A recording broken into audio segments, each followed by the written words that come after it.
Marcia Bailey, and we're on the couch. I'm Kindra Monet. And I'm Eunissa.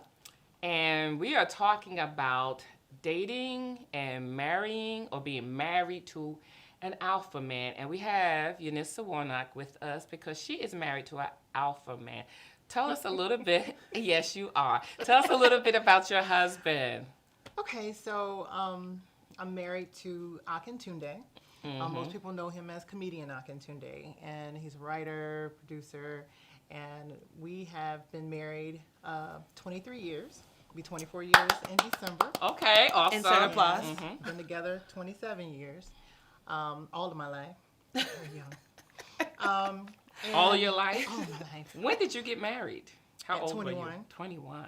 Well, I can't say that. I was young, too. You were 21 too. I was young. I was 20. Yeah. I was wow. 20. Yeah. Wow. Okay, so Well, yeah. continue. We have 5 children, and ranging in ages from 25 to 16. And I don't know. I think that in terms of the whole alpha male thing, it's in him. It's been in him since he was a child, and I just walked into that. And we've never really been able to reconcile that whole alpha male thing because I'm pretty sure I'm an alpha. I'm getting ready to say. I'm pretty sure I am. I think you're an alpha woman. I'm a suppressed alpha. Suppressed alpha woman. So I'm an alpha woman as well. Yes, so. you are. And so that's why we're doing the couch this episode, because we thought it'd be a really good topic to talk about because you're single and you're dating. And, of course, you're looking to get married one day. And, you know, what happens with alpha women, we might entertain, let's call them a beta man or a zeta man. I don't know. Definitely no Zetas. We'll entertain them for a while, but we really It's can't not going to captivate you. It's not going to captivate. But wait, We're so drawn to them. what do you consider an alpha man? He's a leader, a very, very strong leader, you know, and he's a take charge guy, has lots of opinions, you know, and his way is the way, okay, and very verbal. And, you know, I think all of that is very true. Yeah, and they can come across sometimes a little intense when they're focused about something, what have you. And all those things make up an alpha man. Yeah, I tend to date guys that, like, someone might meet them and they're like, oh, well, he's a little, don't you think he's like a little cocky or don't you think he's a little arrogant? And I'm like, have you met my dad or my brothers?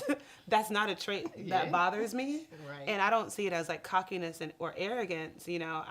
I mean, there is cockiness and arrogance. There is that. That does exist. But leaders. And that's not the characters I'm talking about. Right. Yeah, it's just someone who is a leader and knows that and isn't ashamed of that. Let's be honest here. Leaders, especially the male leader, they have a smidgen of cockiness and a smidgen of what people might say arrogance, but they won't say arrogance, they say confidence. Cause that's what you need to conquer. Like that's what you need to win trials. Right. Like in sports and volleyball, I'm at the net and I was like, I'm the best blocker in here. Like nobody gets past me. Like you have to tell yourself that.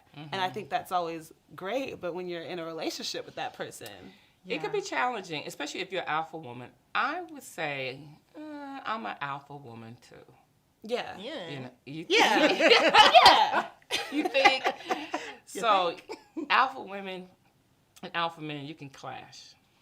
Because, you know, I have a lot of opinions, you know, and I have, I'm pretty independent, you know, and all those things can be kind of challenging within a relationship. However, why is the woman the one who seems like she has to do so much bending to the alpha male? Like, how is your experience with that been? Well, I think part of the I'm not going to call it a problem. A challenge. Part of the challenge. Listen, let's free ourselves. We're not going to be politically correct. Right. And We're gonna talk y'all are both married to your husbands who you love. Right. So that's clear. It's a given. They're great men, wonderful providers, all that kind of stuff. But every relationship has challenges. Yes. And when you have an alpha male, these are yes. the challenges. Yeah. Well, thank you for freeing me. Yeah. Okay, so the challenge is that the problem is that when you are young, when you get together and you're really young and you really haven't, and I'll just talk about me, hadn't really figured out who I was in its entirety. And then... Because you're not. Right. At the age of 21, Right. you're discovering You're not yourself. done. Right, you're still discovering Yeah. yourself. So then, family comes. So now it's not just about you. You revert into that motherhood. Now it's about the children, and now it's about being a wife. Mm-hmm. So, in Christendom, we're taught, particularly depending on which circle you're in, Yeah. that the woman is supposed to be the homemaker and to be the nurturer and to be the helpmeet, whatever that word is. We will talk about that. Yeah. The definition of that. And so for me, being that young, not really having a sense yet of who I was, I just kind of bended into what his definition of what that was. Of trying to be what he felt like he needed. Right. And How what did he, that go and what for he you? thought that How did that go definition- for you as an alpha woman? How did that go for you? All this It didn't go bending really and all well. this kind of stuff. It didn't go really well. It didn't go really well at all. We had some really tumultuous years because I was raised by very strong women, very strong-willed, very verbal, very take charge women, and I'm often called helicopter by my children because I like to come in and fix, but we butted heads a lot. It's interesting in our early years. BC, Before Christ? before I really got saved, Okay. and before he got saved for real.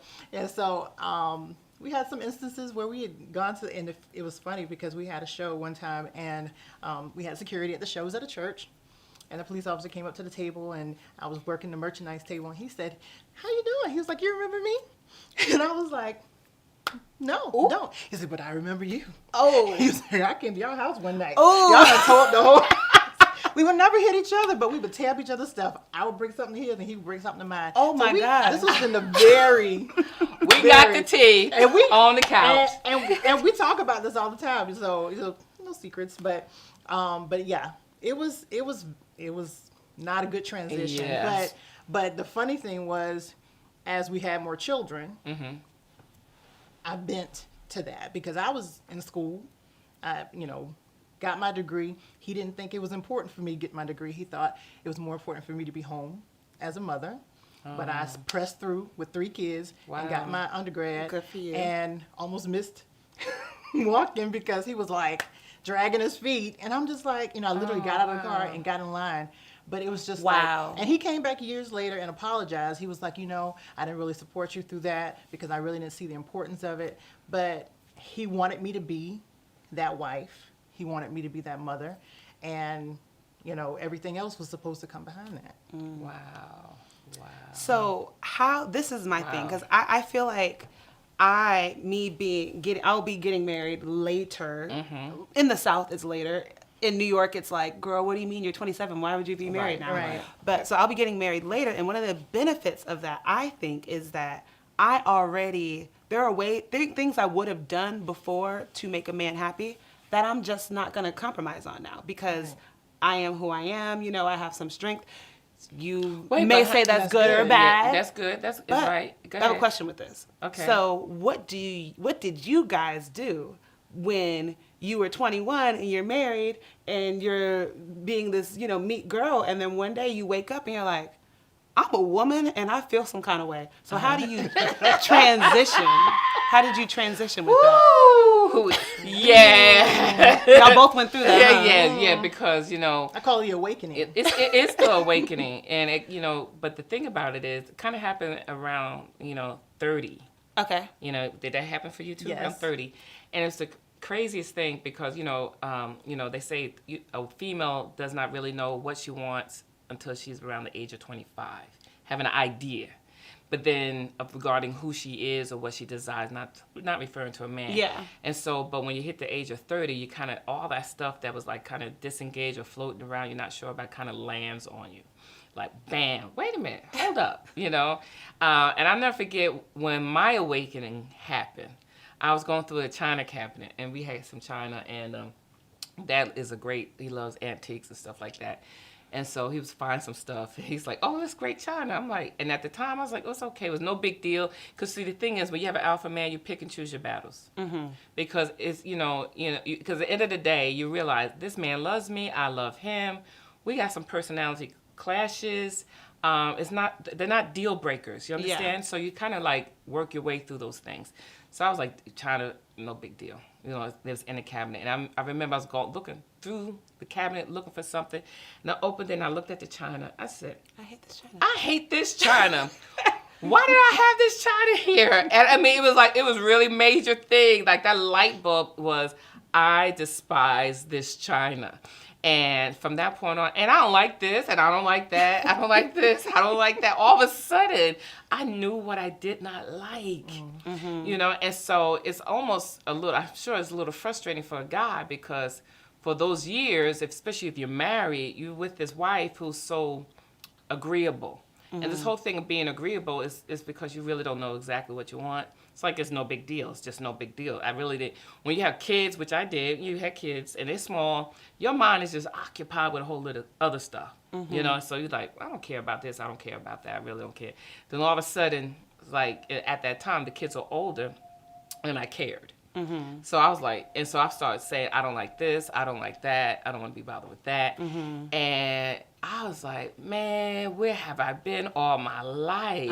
All of a sudden you're like, well, I have opinions about these things. Right. And sometimes the most challenging thing is because you have opinions and preferences about stuff that you just can't fix right away because you got a whole life, like involved here. Right. You got little people involved here. So you may say, I don't want to stay home anymore, but you got 4 kids. Well, go ahead. So do you feel, once you had this awakening, so what do you do differently? Like, do you feel like there was a time where like, okay, like you didn't feel like you had a voice at a certain point, or because that's just something Well, you have your voice, you know, but I raised you to really work on and to establish your voice because that's something I realized I had to find myself. And I felt like, when you have daughters, you want to encourage them and work with them to develop them, to have their voice so they have to find it on their own, and so which is why you always, even though it's challenging at times, and it's still very challenging, but you have your voice, and I do. Yeah, and so I look at you like, wow, but I help with that. But you start exercising it. You start using it. And you have to let yourself know that, no, this is a good thing. You're not off in your thinking. There's nothing wrong with you. This is normal. And because he's supposed to care about me, he should be willing to hear what I have to say. Right.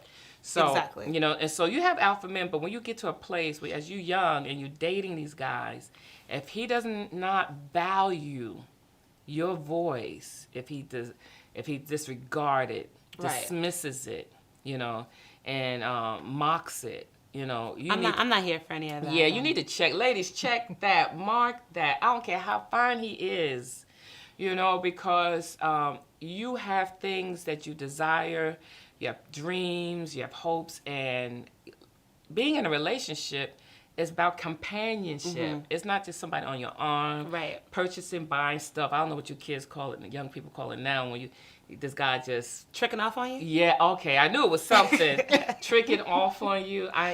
But you want someone that you can have a conversation with, right? Who wants to hear your thoughts, who wants to hear your dreams. Even though they may be silly, maybe be something far-fetched, maybe it's a challenge for you. I mean, a dream is something that you're thinking about, but you're almost scared about it too. Yeah. And you don't want someone to say, that's stupid. How you think you're gonna do that? Right. And that, that will beat you down. So all those things with the alpha man, there's a let's say a balanced alpha man, and there's an alpha man that's really in the extreme. That would just like crush you and just break your soul. That felt a little personal. Soul crusher. That felt a little personal. And so you don't want that. Yeah. So here's my question. So when you talked about, raising her to be, strong and independent and think for herself. I have a problem with the word strong. Know why? Because it for us it takes on a negative connotation. Strong black woman. you know, and so. But we are strong. But we just who we are. Can't strength be just Right. something? It's not unusual. Right. You know, it's and like. Why do you have to feel like you have to be strong all the time? Right. So I would say I raised her to be who she is, so it comes off as being strong. A little unapologetic, I guess. Yeah. And I guess that word for me is so important because I felt like that's my own personal process that I'm still working through. I felt like there were times when I just did not stand up and be strong in my opinions and really stand my ground when I really should have. And so for me, just when you talk about raising daughters, because I have two.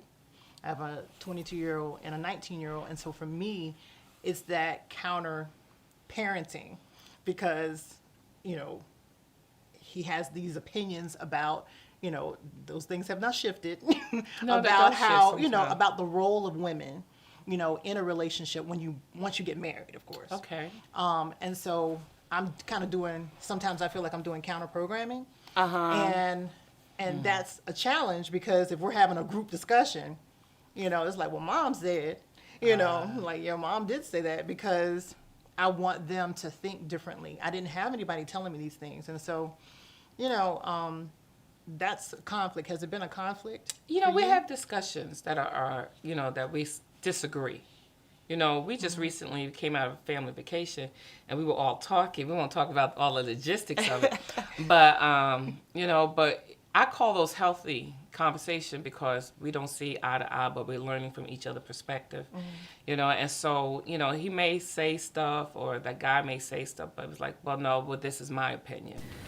All right, so I have another question for you guys. So now that you are these woke women with voices and such, how do you currently, you know, make sure that you are sort of utilizing your voice as much as you can? Like, how have you, in a sense, coached your husbands to be there and to actually realize when their masculinity might be what us millennials now will call toxic masculinity, when the masculinity can kind of get in the way of hearing from women? How have you worked with that? That's such a great way, the way you phrase it. I want to let you know that's not something you can say at the time with your husband. Hey, you're being toxic. Don't think it. Your masculinity is toxic. That's something I would do. Yeah, that won't work. No. You know, and so what you realize, you know, it's something I always ask for wisdom. You know, because at the end of the day, you know, people they are wired a particular way. And so I may not like your wiring, but it is your wiring.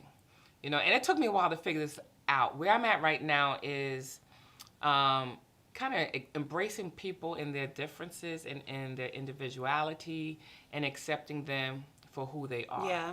You know, there was a time within my life in, you know, later years when I became woke. And, you know, I was like a sister on a mission and, you know, sister soldier. To change him. To change. Well, not to change, but to say, you know, because what happens when you wake up, and I have to realize that 20-year-old girl is gone. I can't fight those battles for her because they're gone. And so when you wake up, you start thinking like, I did what? I didn't do what? I let that go down. Oh, ain't gonna ever happen again. Okay. You know, I'm not going down like that. So, you know, you have all this chatter in your head. You can become combative. Right, you're very combative. And the thing is that energy is coming from a space of making sure that it won't happen again. And you almost want to kind of, you know, avenge, you know, yourself. Because you didn't fight for yourself or stand up for yourself, right? Exactly. And, you know, and so you felt like, man, I didn't do me any justice. I kind of laid down on myself, and you want to fight for her, and you can't fight for that person who's gone. Yeah. So, you know, once I realized that energy came off, and I'm able to articulate and say what I need to say, and with the understanding of who he is, you know, and because I'm more important, and this may be a little bit challenging for the younger generation because you're like, no, this is what I feel, this is what I want, because that's something, you know, we're always talking about. But I'm like, the goal is more important than the role.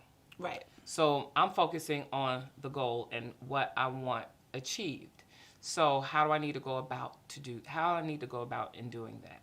So I got to respect how he's wiring it, understand how he's wired, so I can communicate effectively. So I think, you know, it doesn't mean I don't voice my voice.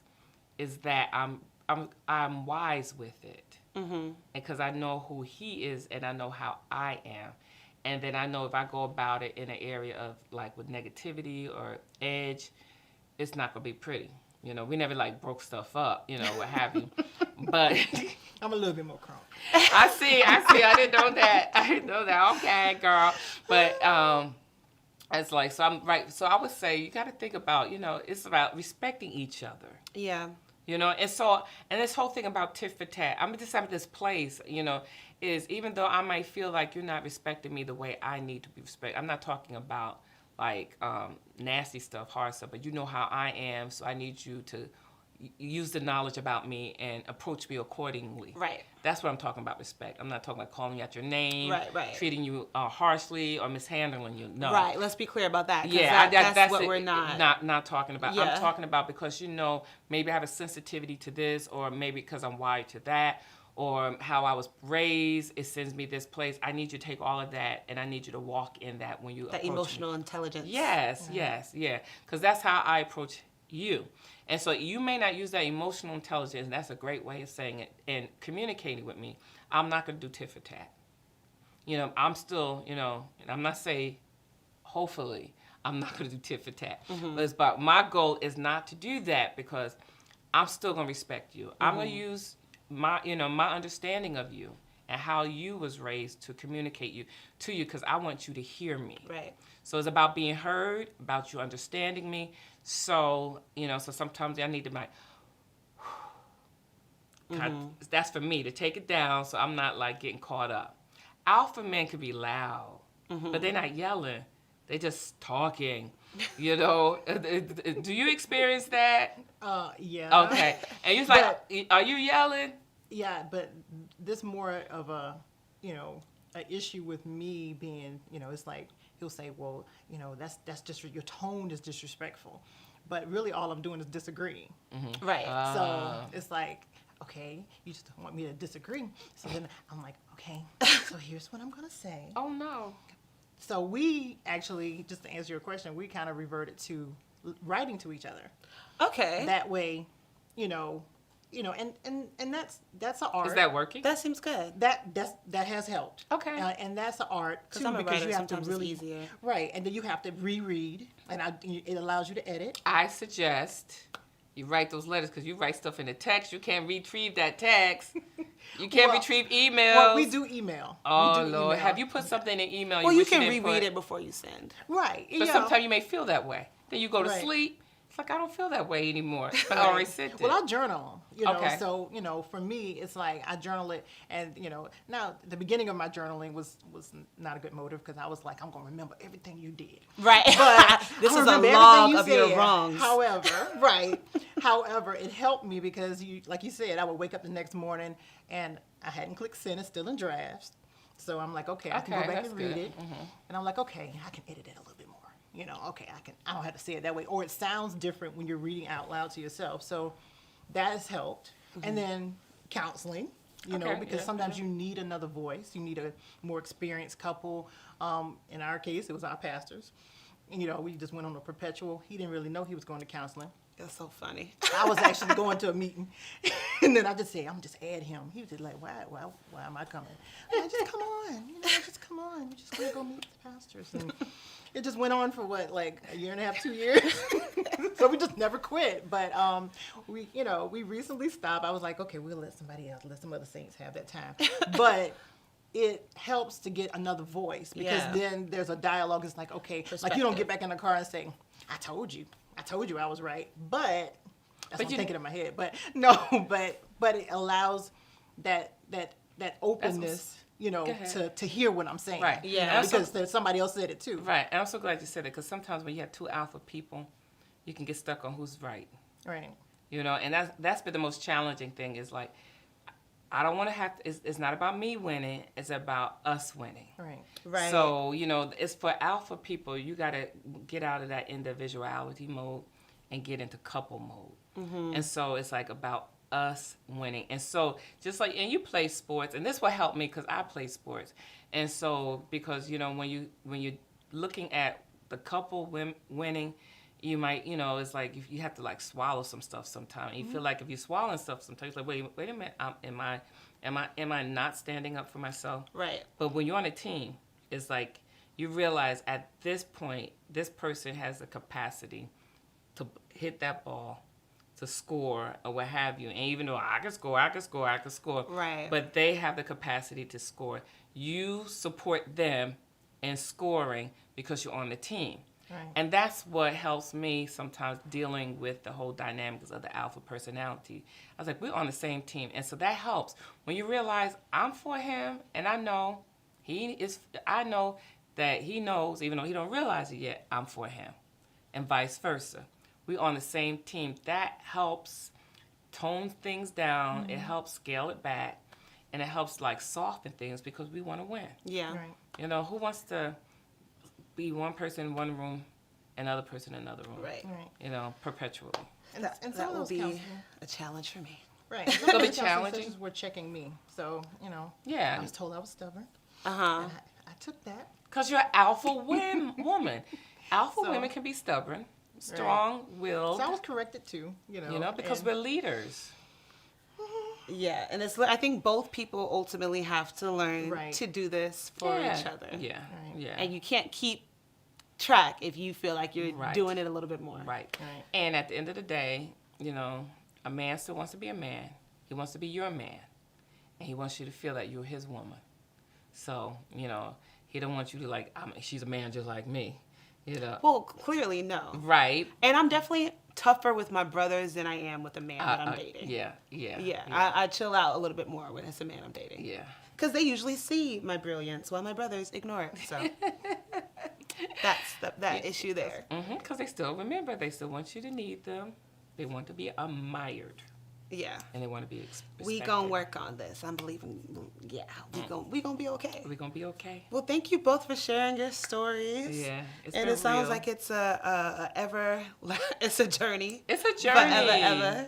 Yeah, marriage is a journey. That's what marriage does, right? It checks you, it sharpens you. Yeah, marriage is a journey, and that's the beautiful thing about it is like you're constantly arriving at a destination that you're like, are we there yet? Right. Are we there yet? And you're like, no, we're not there yet. So you're constantly going through stuff and dealing with stuff, but you love each other. Right. You love each other. Yeah. Remember, you love each other. Yeah. Yes, ebbs and flows, but at the end of the day, when you look at them sleeping at night, hopefully, just watch them in their sleep, like, oh, you get on my nerves. I just love you, man. So, But you know what? But they are leaders, and at the end of the day, you're grateful those qualities get you where you are. Those qualities attracted you to him. Yes, the very thing that attracted you is the very thing that's like. Yeah, exactly. And they, they are focused on winning and doing and conquering, and they're gonna get it and they're gonna hit it, even though take a while for them to find it, And so sometimes you're like, it's over there. They like looking over here. I'm gonna tell them it's over there, but God gonna work on me. I got some time. But you can tell them all day long it's over there, and they still like, I don't see it. I don't know what you're talking about. Or I don't hear you. And you're like, am I a voice in the wilderness? Or no, you don't know what you're talking about. It's really over here. And they don't hear you. Right. Like, I'm talking. Am I invisible? Am I a phantom? Am I real? Oh my God. I'm in a room. It's over there. They still like looking over here. I mean, alpha men got great ignoring skills. They can't, they just don't hear you. But you realize, okay, I love him, so I'm gonna encourage him to find it. Because he's going to find it. And once they find it, they're going to be rocking and rolling. Right. Yeah. Sounds good. Yeah. Well, thanks so much for sharing, guys. Thank you guys for tuning in to The Couch. Remember, email us, comment, like, subscribe, and share. And comment below and let us know what you guys think about this conversation. And we'll see you next time on The Couch. Next time.